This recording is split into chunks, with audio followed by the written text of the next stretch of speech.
You can't do the housework, and you don't even have a job. How long are you going to stay here? About 2 months after my husband passed away, I was secretly looking through an album filled with memories of him, and my mother-in-law said to me, hatefully, Besides, you're a stranger, not one of our family members, and you're crying like this to show off. Do you think you're the victim? Though that's not what I meant. I lost my precious son, and all I'm left with is my failed and brazen daughter-in-law. I'm the one who wants to cry, not you. when my husband was alive, and even after he passed away, I worked my ass off to provide for James and my mother-in-law. Free, I worked and worked. I did all the housework to meet my mother-in-law's needs, and now I am being treated like a stranger. You were just a caretaker, and you are no longer needed. So get the hell out of my house. Okay. I want you to pack your bags by the end of the day. I've got no wife to bother me, and now the house and the car are mine. My mother-in-law smiled happily. I had noticed something, but I didn't tell my mother-in-law. Actually, I've been used and abused so much in the past. Let her go through a little bit of hell. I can't wait to see the look on my mother-in-law's face when she finds out. The whole story starts a decade ago. I married my husband, James, and now we live with him and my mother-in-law. James' father passed away when James was in high school, and when we were dating, James lived at home with his mother. He was going to move out of his parents' house when he got married and start living with me, but his mother didn't want that. Because she was lonely, and she strongly wanted him to live with her, so we ended up moving in all together when we got married.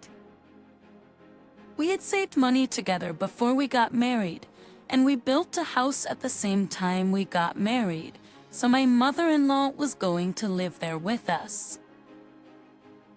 James and I both wanted to have children, but 8 years ago, James got in a car accident that left him paralyzed and in need of care. It became difficult for us to have children, and James even suggested that we divorce because I was taking care of him. But I didn't want to divorce him, so I persistently persuaded him that I would take care of him, and we decided to stay married. Housework, job, and taking care of James. I resigned from my job and began writing from home because it had become difficult for me to work outside the home. As a student, I had been writing columns and blogs on the internet part-time, and the company I worked for was also in the publishing field, so I was occasionally asked to write small articles. It was an incredibly busy time, but I was happy to be able to spend a lot of time with James, who had been so busy with his work that we barely had time to spend together. James took care of me, and even when I was getting used to taking care of him, he would never forget to thank me. I think we had a fulfilling and happy marriage. Except for one thing, my mother-in-law. Before James' car accident, my mother-in-law was a quiet person who didn't talk much. She spoke kindly to me, and although she didn't seem to be very good at housework, I got the impression that she was a classy woman who enjoyed gardening and watching theater. She thinks it's a woman's job to do the housework perfectly. When I served him prepared food for dinner on days when I came home tired from work, she would say, "I can't believe you put this kind of food on the table." It's on my days off when James did the laundry for me. She said she couldn't believe that I let him do the housework, but that was a few times.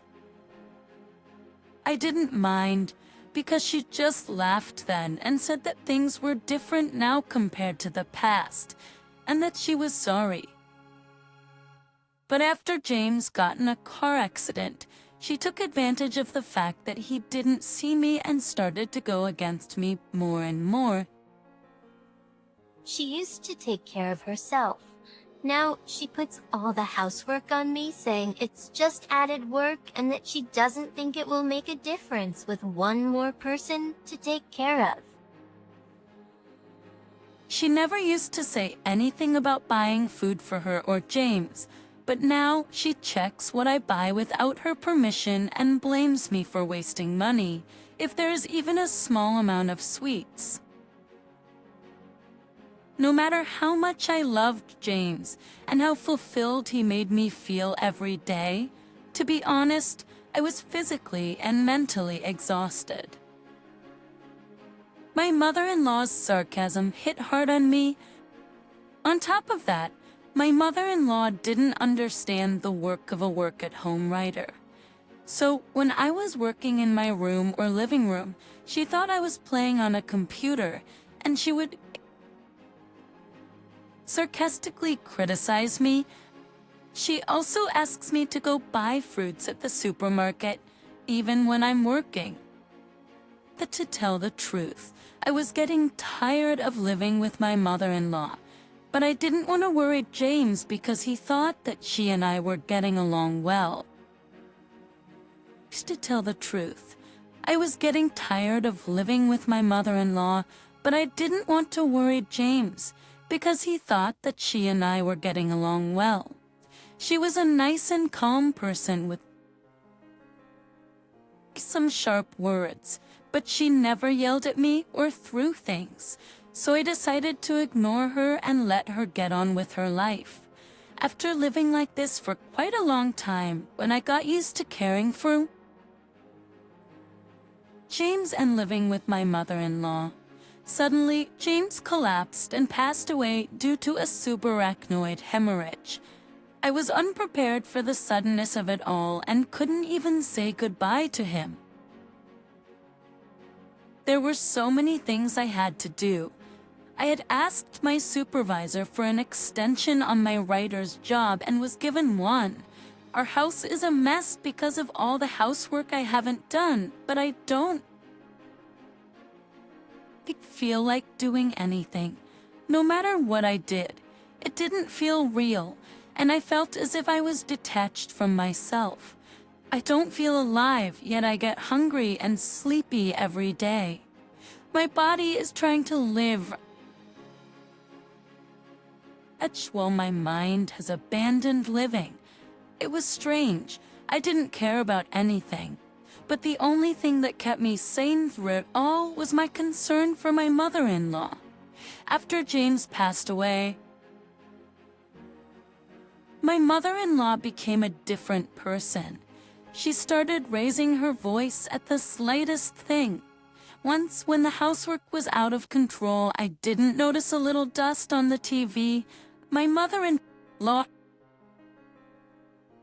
saw that and said, "Why can't you even do this level of housework?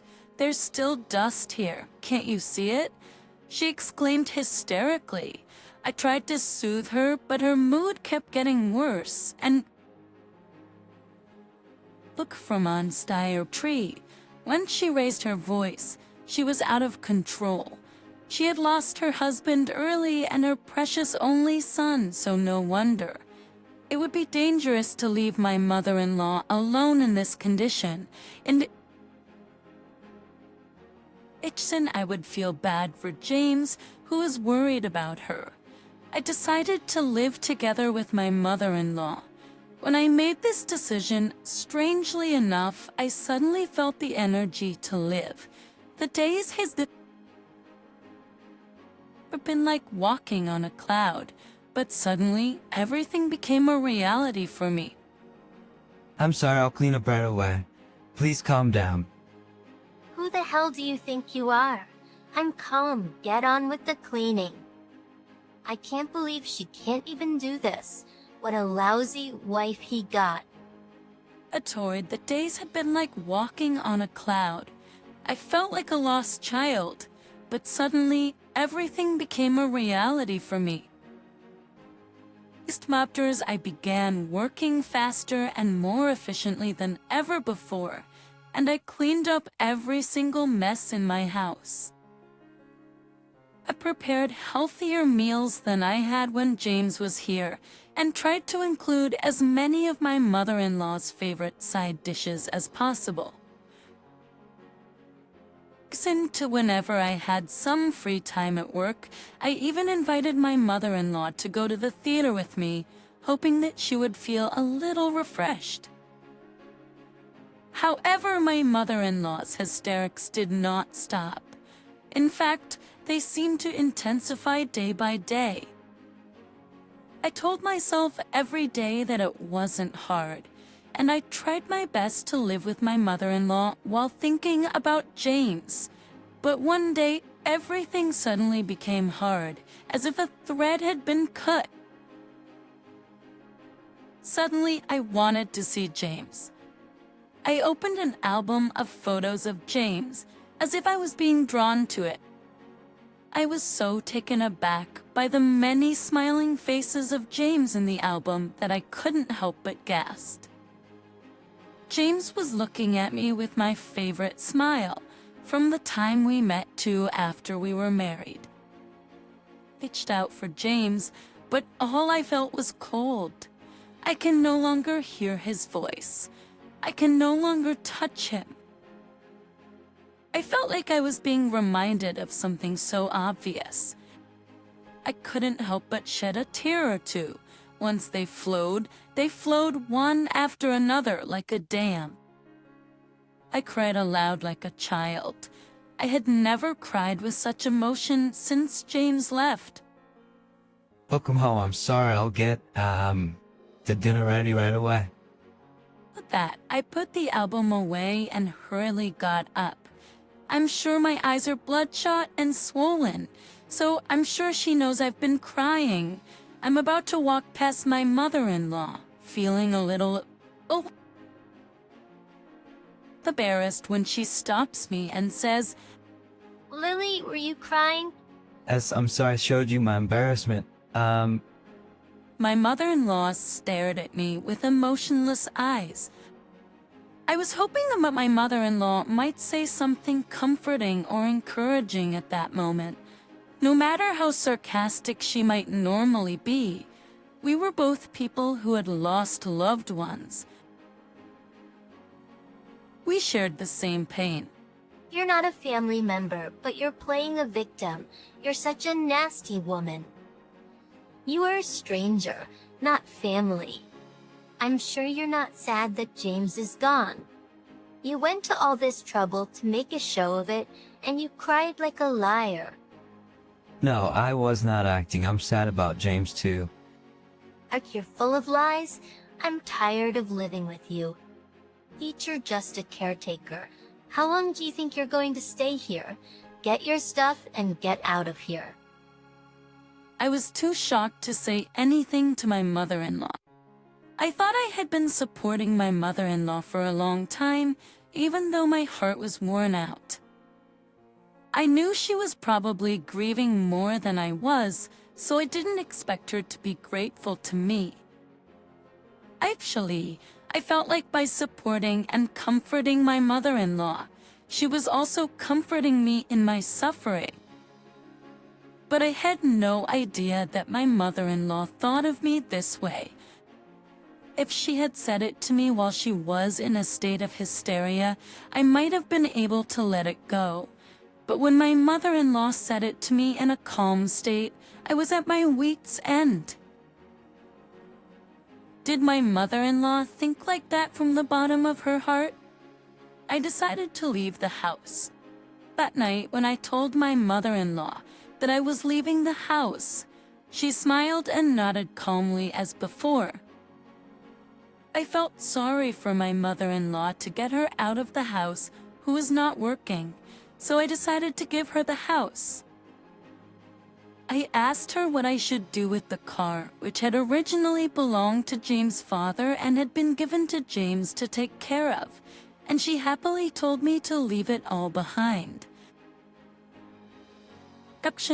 I was worried about whether it would be okay, but my mother-in-law strongly insisted that I leave it behind, so I had no choice. It was hard for me to live with all the memories of James too, because I remembered the happy times when we were together, so I decided to give them all to my mother-in-law. After James passed away, I changed the name of the house and the car to mine.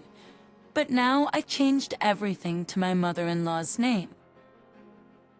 My mother-in-law was so happy after everything was done, and she happily said that everything was hers now. So we be alright. I won't give them back to you, even if you ask me to do so now. It's all mine now. But with the insurance and everything. I've always dreamed of living alone in a house. Oh yes, I should buy new furniture too. Let's throw out all this uninspired furniture in this house. My mother-in-law didn't seem to hear a word I said. And a few weeks later, I suddenly received a phone call from my mother-in-law. When I picked up the phone, my mother-in-law screamed at me. Miss Lily, what's going on? What do you mean? Don't play dumb with me. I didn't know it was going to cost this much to pay the taxes on the house, the insurance, the car. I asked you if the insurance and everything would be okay for you. I don't remember. You didn't ask. I don't know how I'm gonna pay, for this. You pay it instead of me. I'm a pensioner, so I don't have that kind of money. You said that would be okay and inherited everything. Shut up. And if you are my daughter-in-law, you should at least pay this. We're a family. Oh, you mean I'm a family member? No. I'm just a stranger to you. I'm just a caregiver. Beatrice, you told me to leave. I can't take care of someone else than me now. You have to take care of yourself. With that, I hung up the phone without hearing my mother-in-law's reply. After that, she called me again and again, so I blocked her phone number. Then, after a while, my aunt called me. She said that my mother-in-law, who did not know where I was, had contacted all my relatives and was looking for me. My aunt, who was worried about me, contacted me to see if something had happened. I explained to her what had happened, and she just laughed at my mother-in-law and told me about her current situation. She told me that she had sold the house, the car, and everything else because she was having trouble making the payments. However, since my mother-in-law was raised in a wealthy family, had an arranged marriage, and was a nice young lady who had never worked, she did not know the market price of houses and cars, so she sold all of them at a very low price. Now she lives in an old apartment with low rent. She often visits her relatives and says that she hates her old house and blames everything on me. Some of her relatives are having a hard time dealing with her, and recently some of them have even turned her away instead of letting her in the house when she visits them. At first, some relatives cared about my mother-in-law, but she took other people's kindness for granted, so the number of people who cared about her gradually decreased. She took other people's kindness for granted, causing the number of people who cared about her to gradually decrease. My mother-in-law took other people's kindness for granted, causing the number of people who cared about her to gradually decrease. She's been living a lonely life, refraining from her hobbies such as gardening and going to the theater. I thanked my aunt for the information and asked her not to talk to my mother-in-law about me before quickly hanging up the phone, I had just gotten my life back and didn't want my mother-in-law to basically interfere with it again. Even though the sadness of not having James has never healed, I am enjoying my new life, surrounded by writer friends and friends from the social activity program I recently joined.